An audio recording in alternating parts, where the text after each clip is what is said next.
Well, hello everyone. My name is Passek, I'm a FlyFish Fanatic, and welcome to my tying bench. Today it is a little bit of an experimental pattern. I have used this for the last couple of years and done well at times. It's one of those, I just like having a few in my box just in case the fish are on glassworms. They're just nice to have there, again, just in case.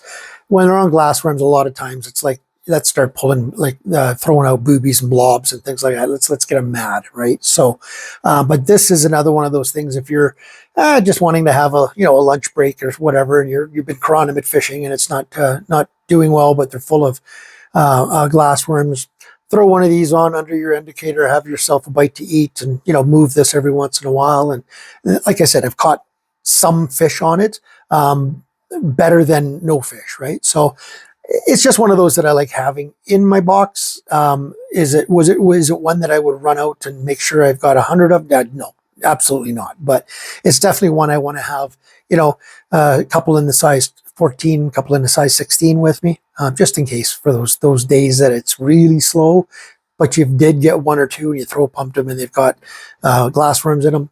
Throw these on. All right. Hope you guys enjoy this one. Let's get tying. Take two. I had to burn the other stuff off. It didn't work very well. So I'm going to start off with a Hends BL 550 in a size 14. For the thread, I'm going to be using some Simplify Nano Silk, and we're going to be using some in white, and then we're going to be using some Simplify Nano Silk in red. And we're going to be using just a tiny bit of Antron, white Antron, and a small, tiny little black bead. And then some clear liquid lace in the midge clear. Okay, so let us start here. I'm not going to see this anyway, the thread color, so it doesn't really matter which one you choose. Then I'm going to go with the tiniest little bit of the Antron. I don't want much. These aren't really supposed to have Antron on them, but I don't know. I've just found that I've done well with and without. So I figured I'd show you guys with, because most people don't. So this is going to be kind of a glassworm, kind of a bloodworm, probably closer to a glassworm, but you'll see when I'm done. You've probably already seen from the thumbnail, but so just give that a half hitch or two. Done. Cut that off. Bring your bead forward. Give that shorten that up. I don't want much showing, just a tiny little bit. Okay, just a tiny little bit. That's where my depth perception just goes poopy. Okay, now I'll go back with my red. Just so I get that, I just want a hint of red underneath it here at the back end. I want a bit of a red butt.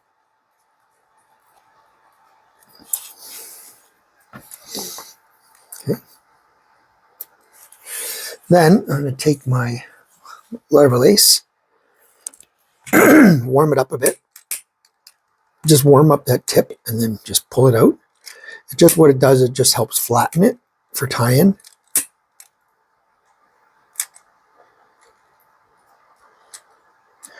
There you go. That's all it does. It just helps flatten it out for a tie-in spot.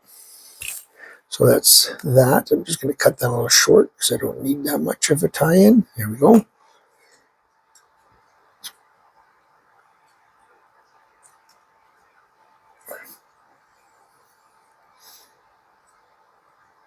This can get a little tricky here when especially if you're old and blind, but I don't like using my magnifier when I do videos for you guys because it kind of gets in your way.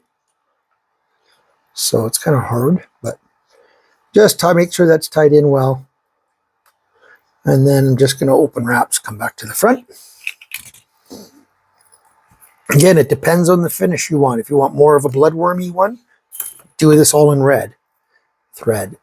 But in this case, I'm going to tie one that's more of a red butt. So I'm just going to bring my white back in.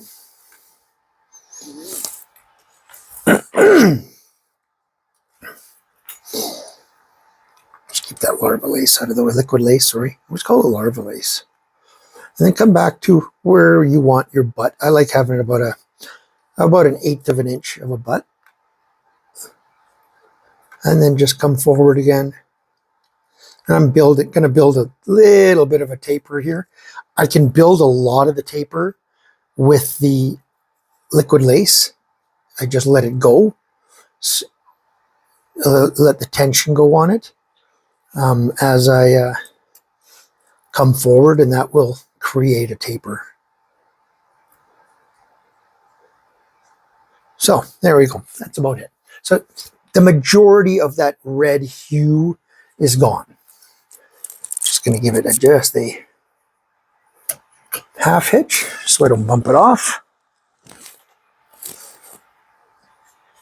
And now a really good stretch at the back. Really good stretch. As you're coming forward, and you see why I did the half hitch, because you got to kind of move that thread out of the way. Right, so I'm really tight on my, almost as tight as I can before breaking it. You see already that transition, it's gotten more clear. And now if I wanted to build up a taper, I would just let this go, right? And it gets thicker, but for now, I want to just keep that tight, tight, tight, all the way up. Just catch that in.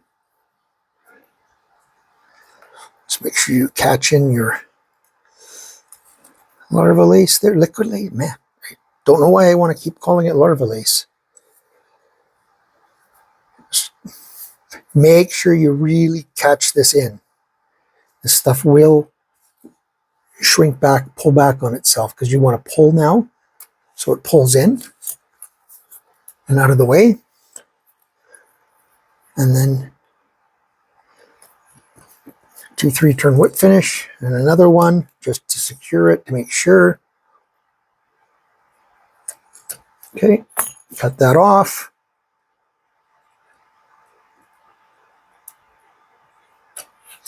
Now, the thing here is, I found, do not use Sally Hansen's or other brand of head cements on this.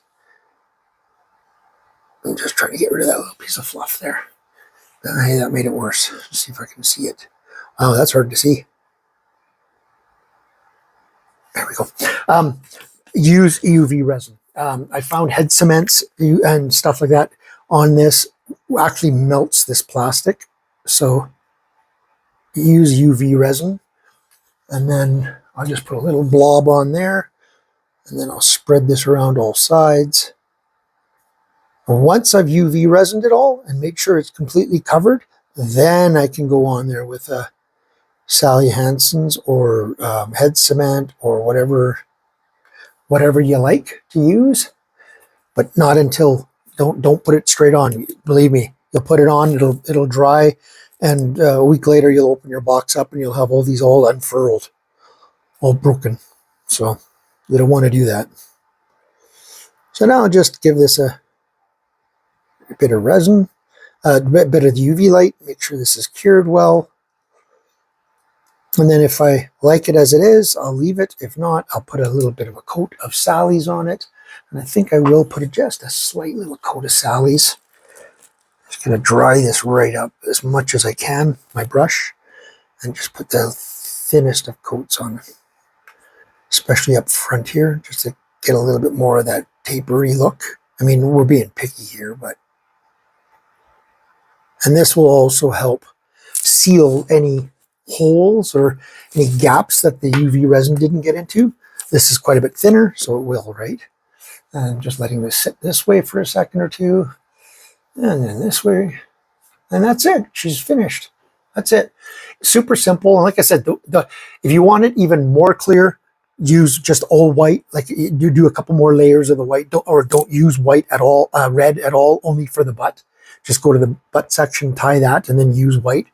I like having a little bit of that transition-y, ready white color and having that nice glass look.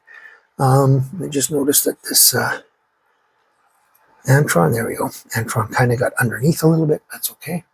Not a big deal. You can always cut that out. You don't have to even put the Antron on, guys. It's just something I've done and it works for me. Actually, don't like how that one turned out with the Antron. It spun on me. That's okay. All good. So there, that is the finished fly. It, I said, fairly simple to tie. You just got to be patient with it, and tied multiple different versions of it. I'm gonna put a little bit more sallies on because I think I bumped it, and now it's not looking right. Must have bumped it with my fingers or something because it's not looking very good. So. Which happens, right? So I'm just going to make sure I just take some of that off. I want it more on the head portion here. And I can always turn this in my vise too, right? Just have this like this so it does flow more towards the head, which is what I'd want. So, yeah. Alrighty. Hope you guys enjoyed that one. Have a few of these in your box on those days where you do a throat sample and it's full of glassworms and stuff. I mean, when they're on glassworms, they're pretty darn picky, but I have found that these do work when they're on glassworms. And I mean, and when I say work, you'll get 2-3 fish. And it's not like when they're on glassworms that you're going to get 30-40 fish on these. You're not. It's when they're on glassworms, they're pretty well shut down. Right? They don't want to feed really, but they will. So yeah. Alrighty.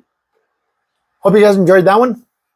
If you've subscribed, thank you. If you have not, please consider doing so. And we'll see you guys on the next tying video. Ciao, lines.